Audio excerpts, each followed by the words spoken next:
Brilliance and brutality, intellect and intrigue, Christianity and carnage. The Byzantine Empire was a beacon of light with a dark side.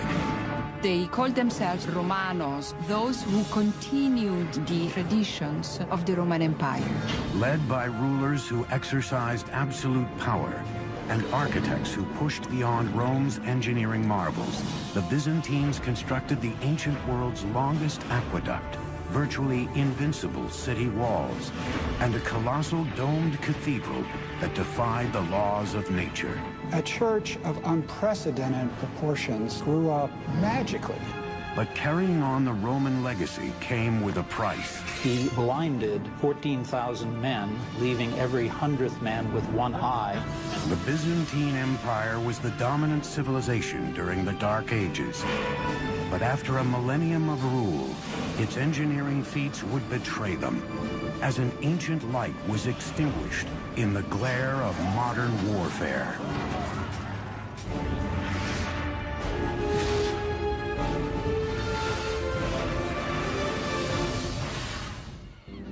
Hi, I'm Peter Weller. Byzantium was an ancient Greek city-state founded around 600 BC, named after its king Byzantus. They settled here because of this thin strip of water that connected Asia to Europe and the Black Sea to eventually the Mediterranean. This strip of water is called the Strait of Bosphorus, meaning bull track from ancient mythology.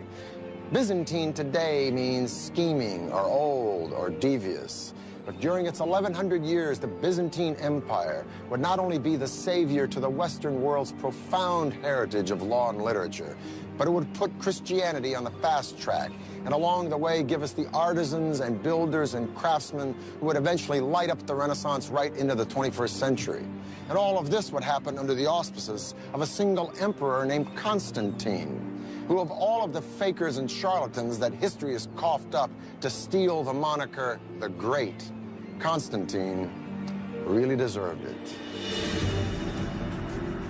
November 8, 324 AD. After 2 decades of bloody civil war, the Emperor Constantine has finally seized sole control of the entire Roman Empire. He is a leader with a vision, a brilliant strategist, and a man without limits. He became emperor really through his own wiles. He is ruthless in the way he assumes power. Constantine the Great was one of those rulers that changed the world. He inherited a Roman Empire which had been divided into 2 parts.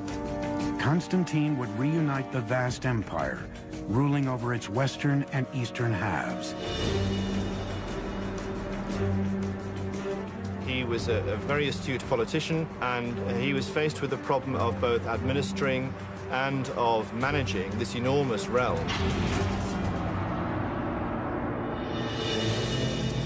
Just 6 weeks after ascending to the throne, Constantine journeys to the edge of the empire, to a remote spot in modern-day Turkey. Constantine took a spear and traced the outline of the city in the dirt. His entourage was somewhat amazed at the extent to which he intended to build the city. He is said to have commented, "I will go as far as until he who leads me stops." That line would become the boundary of the empire's great new capital, Nova Roma, New Rome. And from that sketch would rise a glittering city in the center of a great new empire. The city would come to be known as Constantinopolis, Constantine's city. Constantine effectively shifts the center of the Roman Empire and founds a new center. He was moving away from Rome with its old rivalries, political infighting, vested interests and so forth, to create something quite new, which he could mold. Constantine's vision for his new city would be built upon the engineering techniques perfected during the Roman Empire. There was a grand campaign of construction, of building forums, marketplaces, to build the kind of buildings that ancient Rome had. But Constantine's rule would be marked by one major distinction. Unlike any previous emperor, he would harness the power of another ruler. His name was Jesus Christ. Christianity is really on the rise. There is a large Christian presence in the empire, and simply recognizing this presence made a good deal of political sense. Constantinople was founded, in effect, as a Christian empire, and Orthodox Christianity was fundamental to its existence.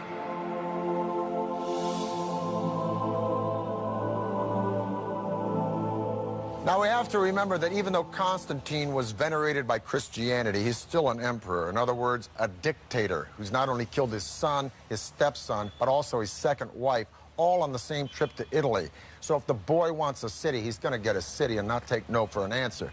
Problem is, how do you attract people to a dusty town in the hinterlands called Byzantium? Well, first of all, you might want to rename it after yourself. And second of all, in the style of all Roman emperors, rebuild it. If Constantine could rise out of the grave today and see the success story of Istanbul, population 12 million, 2 million tourists a year, he'd probably faint. Because in 337 AD, when he dies, not only is the city half done, but he's got a big problem. Bulging population, one little provincial aqueduct in a city surrounded by sea. So there's water everywhere, but not a drop to drink. By the mid-4th century, the city was dying of thirst. Constantine's successors would have to develop a water supply far larger than Rome's to keep the city alive. The system they built would be one of the greatest engineering achievements of the ancient world. There were no local water resources within the city walls of Constantinople, and hence water had to be brought from a much greater distance than anywhere else in the classical world and in the Mediterranean. The task fell to an ambitious emperor named Valens, who reigned from 364 to 378 AD. He would carry out an audacious plan to engineer the world's longest aqueduct system. Completed, it would transport spring water a staggering 400 miles, equal in length to all of the Roman Empire's earlier aqueducts combined. The main line would begin 150 miles west of Constantinople, deep in the hinterlands of Thrace. Byzantine engineers would first have to find a way to maintain a consistent downward slope to keep the water moving. There are tunnels underground, there are channels that go along the surface, and there are, where necessary, these great aqueduct bridges. Between the 4th and 6th centuries, the Byzantines built 60 aqueduct bridges. The most impressive would rise nearly 90 feet. Today, it's known as the Shone Aqueduct Bridge.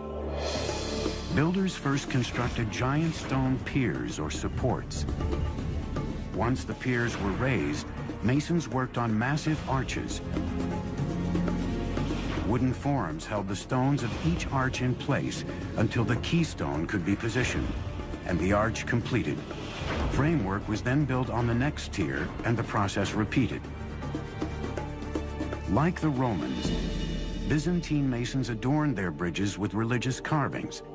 But unlike the Romans, the Byzantines chose Christian, not pagan symbols. More than 80 miles away, another aqueduct bridge, this one even larger, would channel water into the heart of Constantinople, now Turkey's largest city, Istanbul. I'm standing on top of the giant aqueduct bridge built for the ancient city of Constantinople under the Emperor Valens. Boy, does that name ring power to you, Valens. Now, the entire aqueduct span is 150 miles, but just this section between two hills in Constantinople is 11 football fields long. And boy, did it take care of the city's water problem. But it not only took care of the water problem, just as we've seen in all of the empires, if you want to make a political statement with a public work, you build it big. However, getting the water to Constantinople was only half the battle. Once in the city, the water had to be stored, but vacant land was scarce. Byzantine engineers answered the challenge by building an underground storage system more elaborate than anything else in the ancient world. Over time, they would construct more than 150 subterranean tanks. The largest would be here, the Basilica Cistern. It would take 336 columns to support its 25-foot-tall ceiling. At 153 yards long and 77 yards wide, the basilica cistern could hold enough water to fill 27 Olympic-sized swimming pools. Engineers built the underground storage tanks in troughs between the city's hills, an ingenious solution that not only made use of the lowland, but also provided a flat building surface on top. The cisterns enabled the city to be provided continuously by water, even in the summer when it wouldn't rain that much and there'd be merely a trickle coming down from the aqueduct. With its vast underground water storage system, Constantinople's population swelled to an extraordinary size for an ancient city.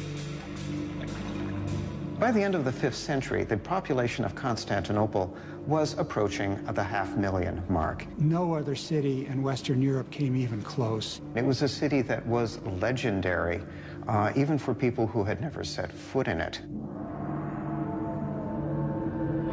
But far away on the steppes of Mongolia, a tidal wave is about to engulf Europe. The surge would be led by a man named Attila, and his army would soon be at the gates of Constantinople. It will take a brilliant feat of military engineering, the greatest defense system of antiquity, to save the city. Saint Nicholas, the original Santa Claus, was a bishop in the Byzantine Empire. During the 4th century, he was known for secret gift-giving. 410 AD. Rome has fallen to Germanic tribes called Visigoths. Roman citizens fled eastward to the safe haven of Constantinople. But it was only a matter of time before a savage horde, hell-bent on destruction, would come knocking. They were called the Huns. Now, as the West will decline, the East and Constantinople will become a boom town. Only burr in the saddle is, the richer Constantinople gets, the more those marauding northern tribes who have been attacking Italy start to look at Constantinople and go, Constantine the Great had put the Byzantine Empire on the map. Now the Huns sought to wipe it off. The descriptions of them in contemporary texts, which treat them as outlandish, horrible, ugly, beastly people, make it very clear that ordinary people are absolutely terrified of the Huns. But the Byzantines had a plan in mind to keep out the Huns. Perched on the tip of a peninsula, Constantinople had strategic advantages over the old capital, Rome, which stood unprotected and exposed. To keep out its enemies, Constantinople would need formidable defenses along its vulnerable western approach. The solution? The strongest, most sophisticated system of city walls ever built. Today they are known as the Theodosian Walls. Ironically, credit for the ancient world's greatest feat of military engineering goes to an emperor who was a mere child when the walls were conceived, Theodosius II. Construction on Constantinople's defenses began when Theodosius was just 12 years old. It was his prefect, Anthemius, who deserves the real credit for masterminding the walls. Romans had been building walls for hundreds of years, but Byzantine engineers faced an even greater challenge.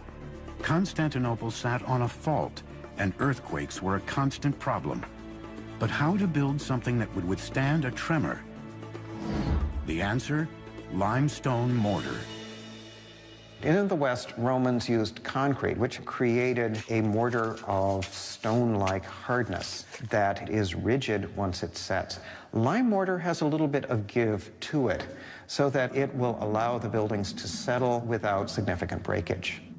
The Byzantines' ingenious design used limestone mortar, alternated with bands of brick and stone. First, square stone walls were laid and filled in with brick rubble and mortar. To bind the layers of stone and mortared rubble together, bands of brick 5 courses thick were laid throughout the width of the walls. The hidden advantage of that also is that it provides a certain flexibility against minor earth tremors, because the addition of the brick breaks up the solid face of the wall and allows the wall to absorb shock without shattering. Using this layer technique, the Byzantines built a massive barrier, more than 30 feet tall and as much as 16.5 feet thick. It would have 96 giant towers reaching heights of 60 feet or more. But would it be enough to hold off the Huns? General William Tecumseh Sherman said about the Comanche Indians, the best equestrians of latter years, that they'd been on a horse for so long it looked like they didn't know how to walk. Well, the Huns were the granddaddies of the Comanche. They lived, breathed, and died by the horse. They developed the stirrup, which allowed them to stand up in the saddle and sling arrows and swords with a deadly accuracy. They rode from China to India to Europe, plundering and terrorizing, feasting on raw meat, which they tenderized between their thighs as they rode, dressed in the skins of field mice, which they wore until those skins rotted off. Let me put it this way. Attila and the Huns gave a new meaning to the word fierce. He was very good at what he did. He was very good at raping and pillaging and breaking down the defenses of the Roman Empire. In the first 7 years of his reign, much of Europe fell to Attila and his Huns. But despite repeated attempts, Attila had yet to capture Constantinople. He would get a little help from Mother Nature. In 447 AD, a series of catastrophic earthquakes rocked the city, far worse than anything Byzantine engineers had anticipated. It was the opportunity Attila had been waiting for. 57 towers were leveled by the tremors, leaving the city unprotected. Attila's army was once more on the march, threatening Constantinople. From the rubble, Emperor Theodosius rallied Constantinople's people to help not only rebuild the defenses, but to make them even more formidable than before. But with the Hun army fast approaching, thousands of citizens had only weeks to repair walls that had taken years to build. But the Byzantines would take no chances. The new and improved Theodosian walls would now incorporate a triple line of defense. There must have been an enormous amount of planning, a lot of engineering skill. For its period, it was the most complex and expensive defensive system in the world outside of China. The first hurdle, a giant moat. Beyond that, an outer terrace. Next, a brand new outer wall, 10 feet tall and 6.5 feet thick. The final and by far the most impressive line of defense would be the original massive inner wall, completely rebuilt and anchored by its 96 giant towers. Each tower is its own individual little castle. So to conquer the walls of the city, it would mean penetrating the moat, the outer walls, the inner wall, 3 lines of defense, and then conquering all of these individual castles one by one. It's an extremely clever system. All the angles, all the possibilities for the technology of the time are covered. The work was completed just in time. Attila's scouts crested a hill, only to see the hardcore fortress of Constantinople. Attila would never breach the Byzantines' capital city. The city was secure because of its walls. There are any number of times in the history of the Byzantine Empire where attackers get as far as the walls of the city, but they can go no further. For 1,000 years, the Byzantine Empire would be saved by its city walls, from the Huns and Arabs to the Russians and Turks. The survival of Constantinople for as long as it did survive was very much due to the fact that it was a walled city which was almost impregnable. With the completion of its land barrier, Byzantine engineers next sought to protect the city from waterborne threats. Their solution was ingenious and highly effective. A giant chain, one of the biggest ever built. Byzantine blacksmiths first forged a massive iron chain, roughly 5 football fields in length. An estimated 750 links, each measured 2 feet. The links would float on wooden logs. The Byzantine Navy could drag the chain across the Golden Horn, cutting off the harbor. Finally protected from its enemies, Constantinople cashed in. The walls of Constantinople were so thick and so large and so successful because they had to be. Constantinople was extremely rich, and it's like a bank with a very significant vault. It was the richest city in the world. Nearly all the world's most important trade routes intersected at the city. Wealth from as far away as Egypt, China, and Russia all passed through the Byzantine capital on its way to the west. But with money pouring into the empire, enemies began to storm the countryside, looking for the spoils. The capital may have been bulging with success, but the empire was steadily shrinking as the frontiers fell one after another to marauding tribes. By the death of Theodosius II in 450 AD, the Mediterranean Sea, which had once been like Rome's private lake, now looked like a huge ocean against which the empire was nothing more than a beach resort. Reviving Constantine's Rome would be the single obsession of a very controversial emperor who would marry a very dynamic woman who possessed very special skills. Theodosius II nearly bankrupted the empire trying to buy off Attila. He paid the Huns as much as 2,100 pounds of gold a year. Throughout the 5th century, the Western Roman Empire had been steadily disintegrating under the iron fist of barbaric tribes. In 476, the last Roman emperor abdicated the throne. To many, the Roman Empire had finally fallen. But did it really? Did it really fall? Because at the same time, here in Constantinople, the Eastern Empire is thriving. It's prospering. And in 527 AD, an emperor named Justinian comes to the throne, who's not only completely committed to recodifying all of Roman law, he's bent on reconquering Constantine's empire. Justinian I ruled during the Byzantine Empire's golden age. Yet, ironically, the man who lusted after the glory of ancient Rome was an outsider. Well, the Emperor Justinian was born a peasant in what is now northern Yugoslavia, and he came with his uncle Justin to Constantinople to seek their fortunes. His 40-year reign would be marked by intellectual brilliance, an unparalleled work ethic, and unbridled ruthlessness. 2 years before ascending to the throne, Justinian married a beautiful, strong-willed woman named Theodora. But there was just one problem. Theodora was a former burlesque dancer.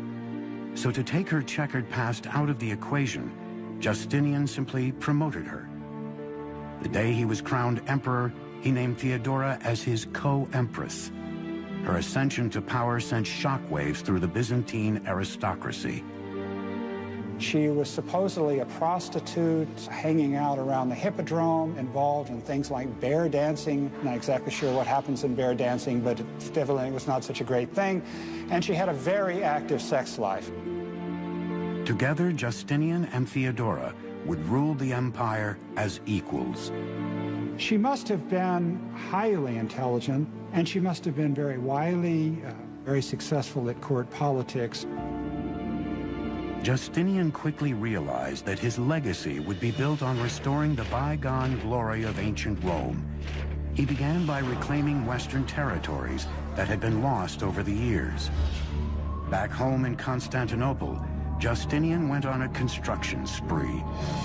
Bad news is, to pay for this building, he went on a ballistic campaign of taxation, which was just as popular then as it probably would have been now.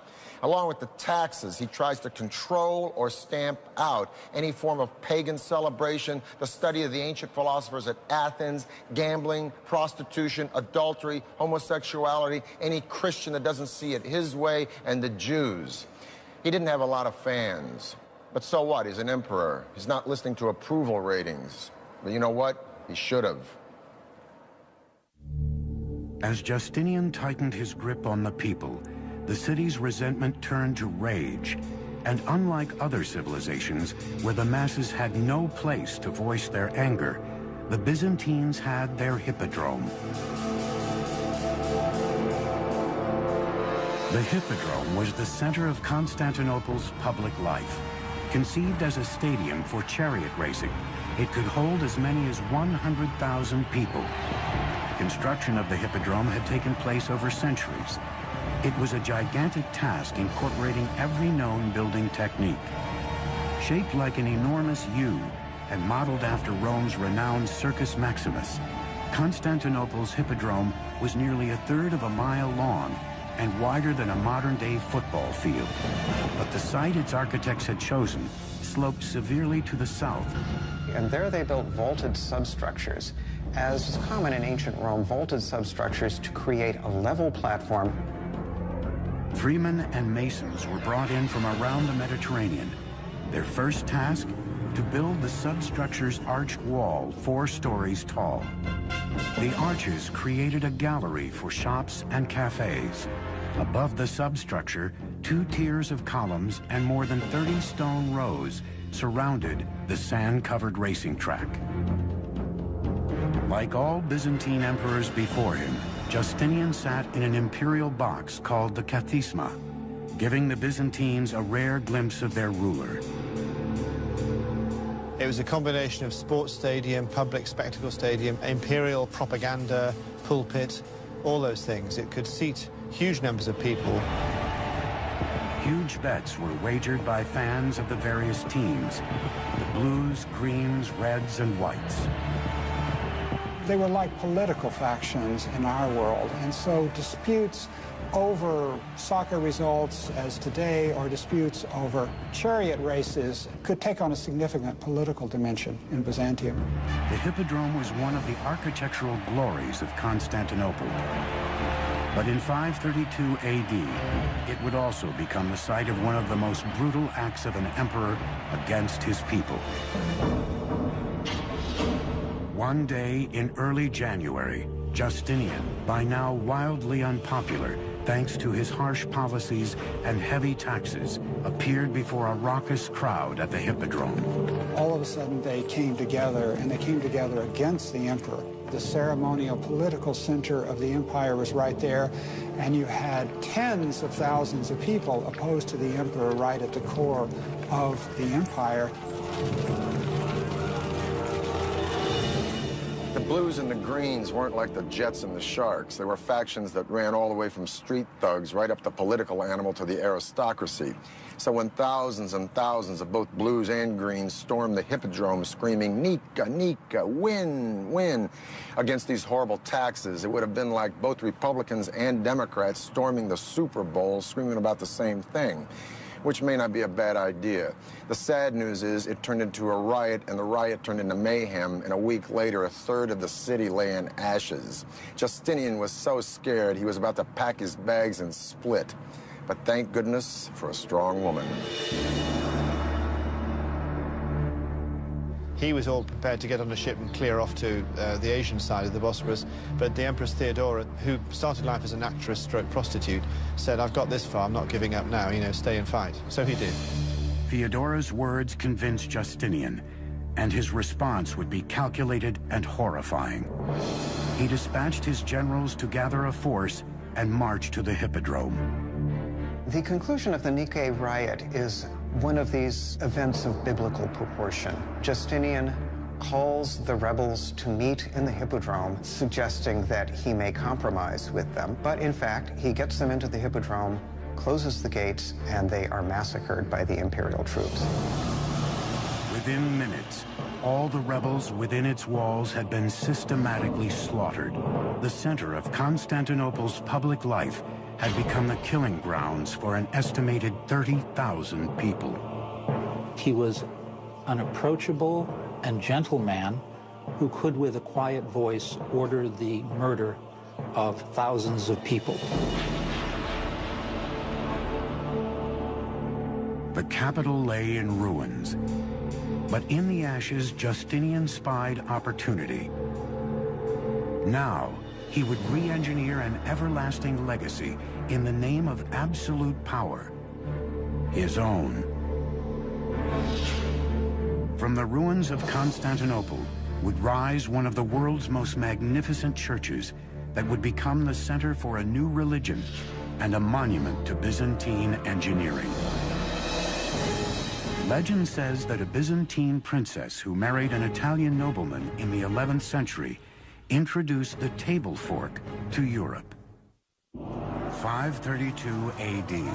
Emperor Justinian has just survived the Nika riots, but the heart of the Byzantine Empire lay in ruins. Re-energized, Justinian would reassert his power and rebuild the capital in the name of God and himself. What Justinian did after his imperial army put down the riot was to immediately begin to refurbish the city and proclaim to the citizens that he was in control and that everything was right in the Roman Empire. Now, we remember Justinian not because he was ruthless, but we remember the period of Justinian because he has left us such an incredible architectural legacy. Justinian's first priority was to rebuild the city's main cathedral, called the Church of Holy Wisdom. We know it today as the Hagia Sophia. Justinian appointed two Byzantine architects, Isidorus and Anthemius, to design the church. Both were professors of mathematics and physics, skilled in theory, but with no real construction experience. The architects of Hagia Sophia were not the standard architects of the day. They, for better or worse, were professors. We professors sometimes don't have the most sound practical knowledge. But the far-sighted Justinian gave them a free hand with only two demands: build it as quickly as possible and make it unlike anything else on Earth. Construction began a scant 6 weeks after the Nika riots. It took years to put together building teams, to bring together all of the building materials that were needed for a great project in the empire. Justinian did it practically instantly. Isidorus and Anthemius's design for the cathedral was revolutionary in concept and unprecedented in scale. They set out to create the largest dome ever built, 100 feet across. They began by using an architectural device first attempted by the Romans, but never fully achieved. It was called the pendentive. The first step, construct 4 massive arches on which the dome would rest. Next, the pendentives, rounded triangles that connect the dome's circular base to the square base below and distribute its weight evenly among the 4 arches. By adding smaller semi-domes, an even larger area would be created. Using pendentives, Justinian's architects were able to construct a gigantic dome that appears to hover in midair. The dome rises 184 feet, 30 feet taller than the Statue of Liberty. The nave over which the dome hung would be a massive open space measuring 229 feet by 245 feet. There were 100 teams of workmen, each with 100 men, with half of them working on the north side of the building, half of them working on the south side of the building, and competing to create the great building. A church of unprecedented proportions grew up magically, almost magically, faster than any kind of construction at that time on that scale. Hagia Sophia was dedicated in 537 AD, less than 6 years after the first stones were laid. Justinian was very proud of his church, as he should be. It was a great idea. It was a great conceptual plan. The implementation of that plan, the actual structure, was risky. A more experienced, more pragmatic builder would have seen that trying to build a dome of this size with the materials given in a short amount of time would have been dicey at best. Before the construction was even finished, the 4 piers hold up the arches started to buckle and collapse. 20 years later, an earthquake happens. Boom, whole dome comes in. Now, Isidorus the Younger, the nephew of the original Isidorus that built it, addressed the flaws in the dome, had to reconstruct it. One of the flaws, most important one, is that he raised the pitch of the dome because more vertical load of a higher dome will drive the weight into the ground, which is good support. A short, squatty dome with horizontal load drive the weight sideways, and kaboom, the dome falls in. So Isidorus raises the dome 21 feet, boom, and voila, You got the dome you see today. Hagia Sophia was known for more than just its novel design. Even the columns were elaborately adorned with monograms of the emperor and his empress. We are never allowed to forget that this is the great achievement of Justinian and Theodora. Emperor Justinian had created a centerpiece for Christianity and further solidified Constantinople as the capital of the Christian world. He got an architect that was going to make a grand statement. And a grand statement was made. The largest church in Christendom, the greatest dome space in the world until the Renaissance. He got a building that dwarfed any of the great baths of ancient Rome or any of the great temples of the ancient world. By the end of his reign, the Byzantine Empire had grown to its greatest size, encompassing Syria and Palestine, Asia Minor, Italy, Greece, and southward throughout North Africa and Egypt. But the Byzantine people would pay the price of expansion. Justinian's near-constant military campaigning, combined with his zeal to rebuild Constantinople, virtually bankrupted the Byzantine Empire. The empire really never recovers from the megalomania of Justinian. It's perhaps fitting that the dome of Hagia Sophia collapses.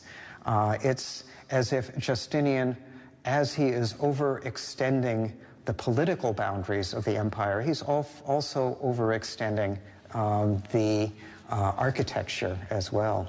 For 3 centuries after Justinian's death, a series of emperors would rule over a shrinking empire. But through the chaos, Constantinople stood secure, and in the 10th century, the Byzantines would once again rise in a blaze of military glory, led into battle with fearsomely engineered weapons and by the finest military mind ever to wear the crown. According to legend, Constantinople boasted a collection of sacred Christian relics, including the True Cross and John the Baptist's head. The year is 1000 AD, the end of the first millennium of the Common Era. The force of Europe now lies in the north, with France and Germany and the Holy Roman Empire. While here in Constantinople in the east, the Byzantines have survived wars with Visigoths, Persians, Avars, and Arabs, and weathered a very disheartening period in the 700s called iconoclasm, where they have smashed most of their art. But the Byzantines are on the rebound now, and by 1014 they are poised to reconquer the entire Balkan Peninsula from the Danube River all the way to Greece. The man at the helm of the Byzantines' comeback was Basil II. A man of the people, Basil was the most brilliant military mind the Byzantines ever produced. He was an emperor that did not sit back and enjoy the luxuries of the palace.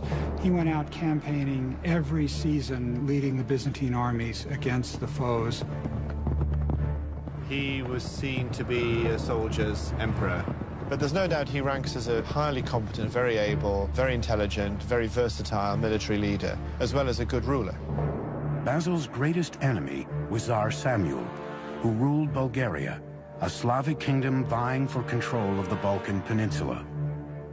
In 986, a decade into his reign, Basil suffered a devastating defeat at the hands of Samuel's army. The first time he marched north, he was only 18, I think. He might have been a bit younger. And he walked into an ambush, basically. Humiliated, Basil swore revenge on the Bulgarian nation. That revenge would take a quarter-century to unfold. In the meantime, his defeat emboldened his Byzantine rivals.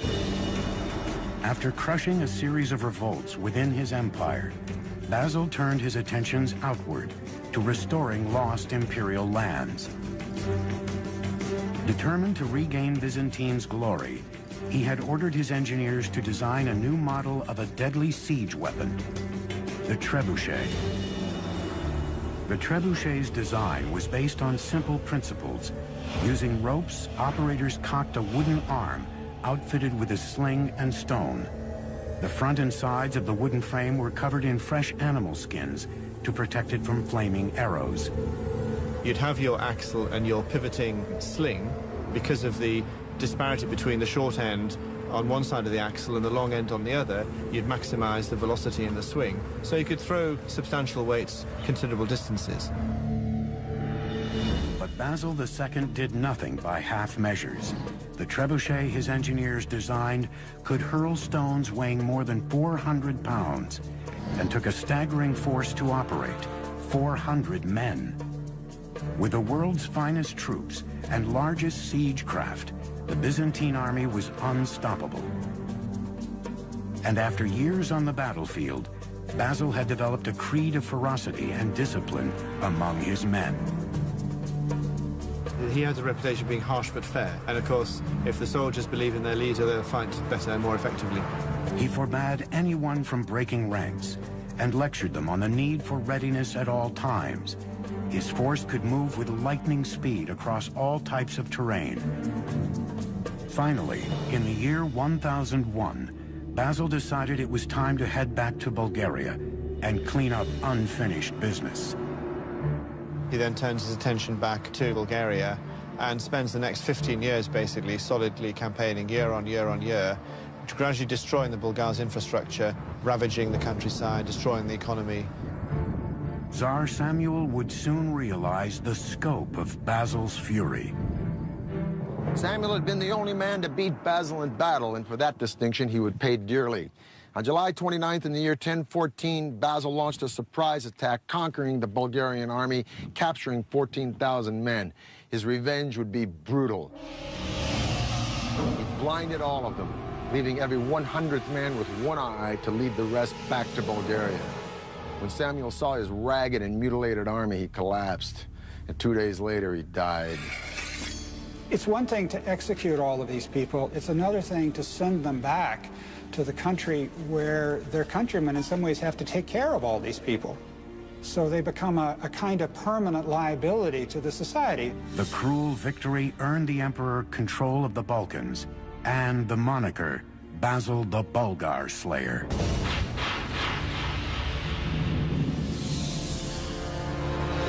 In 1025 AD, when Basil died, the Byzantines were at the pinnacle of their power, but the empire was left rudderless and vulnerable to struggles within. In subsequent times, the empire needed a great general like Basil II. They didn't have one. In 1453, the Ottomans unleashed a new weapon on Constantinople's mighty land walls. In the end, brick and stone were no match for cannon fire.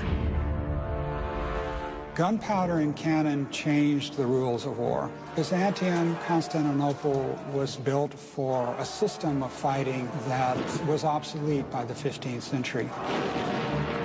After 1,100 years, Constantinople's fortified walls were finally breached. Constantinople was now Istanbul. The Byzantine Empire had ended, but its innovation and engineering feats stand today as a testament to the magnificent civilization, one that borrowed from Rome's chapter in the Book of Great Empires and then added its own. What's fascinating about the Byzantine Empire is we tend to talk about empires in terms of their political might. With the Byzantine Empire, we have to understand it as a cultural power. It was a highly sophisticated intellectual culture. The Greek monks, Greek priests were interested in ancient literature. They preserved ancient texts. It is often said that the fall of Constantinople, with the books going to the West, is what aided in the birth of the Renaissance.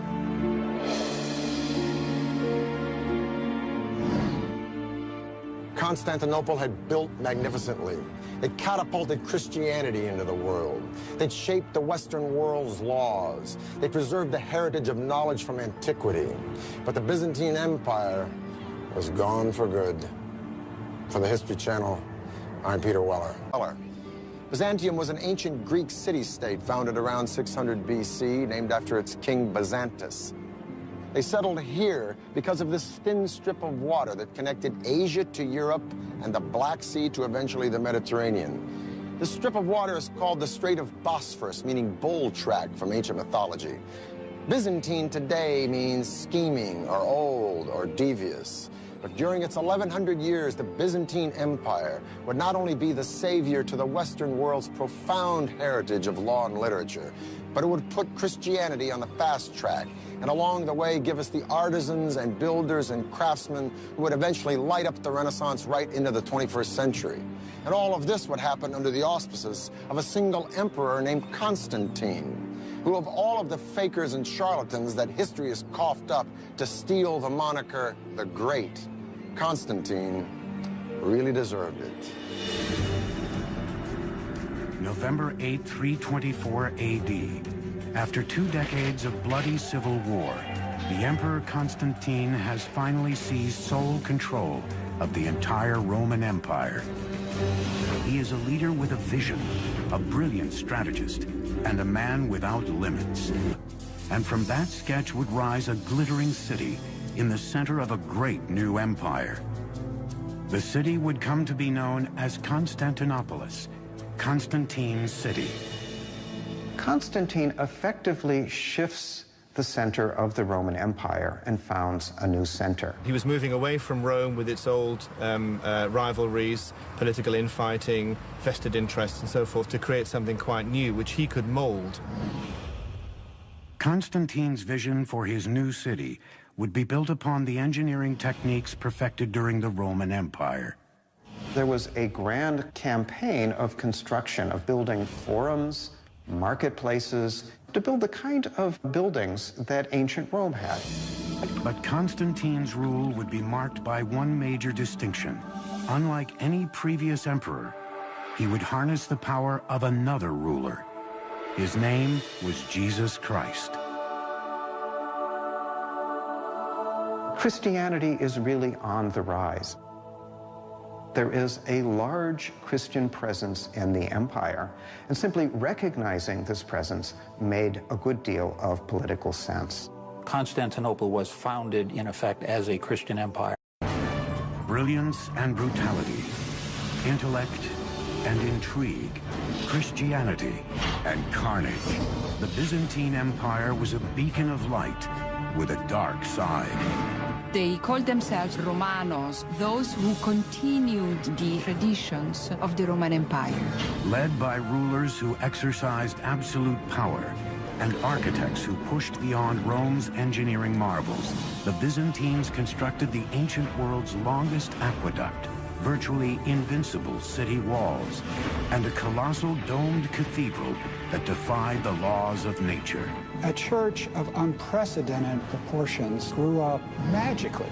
But carrying on the Roman legacy came with a price. He blinded 14,000 men, leaving every 100th man with one eye. The Byzantine Empire was the dominant civilization during the Dark Ages. But after a millennium of rule, its engineering feats would betray them, as an ancient light was extinguished in the glare of modern warfare.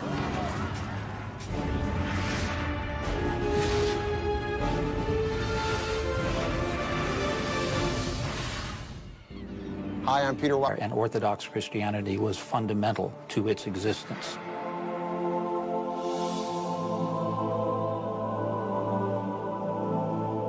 Now, we have to remember that even though Constantine was venerated by Christianity, he's still an emperor. In other words, a dictator who's not only killed his son, his stepson, but also his second wife, all on the same trip to Italy. So if the boy wants a city, he's going to get a city and not take no for an answer. Problem is, how do you attract people to a dusty town in the hinterlands called Byzantium? Well, first of all, you might want to rename it after yourself. And second of all, in the style of all Roman emperors, rebuild it. If Constantine could rise out of the grave today and see the success story of Istanbul, population 12 million, 2 million tourists a year, he'd probably faint. Because in 337 AD, when he dies, not only is the city half done, but he's got a big problem. Bulging population, one little provincial aqueduct in a city surrounded by sea. So there's water everywhere, but not a drop to drink. By the mid-4th century, the city was dying of thirst. Constantine's successors would have to develop a water supply far larger than Rome's to keep the city alive. He became emperor really through his own wiles. He is ruthless in the way he assumes power. Constantine the Great was one of those rulers that changed the world. He inherited a Roman Empire which had been divided into two parts. Constantine would reunite the vast empire, ruling over its western and eastern halves. He was a very astute politician, and he was faced with the problem of both administering and of managing this enormous realm. Just 6 weeks after ascending to the throne, Constantine journeys to the edge of the empire, to a remote spot in modern-day Turkey. Constantine took a spear and traced the outline of the city in the dirt. His entourage was somewhat amazed at the extent to which he intended to build the city. He is said to have commented, "I will go as far as until he who leads me stops." That line would become the boundary of the empire's great new capital, Nova Roma, New Rome.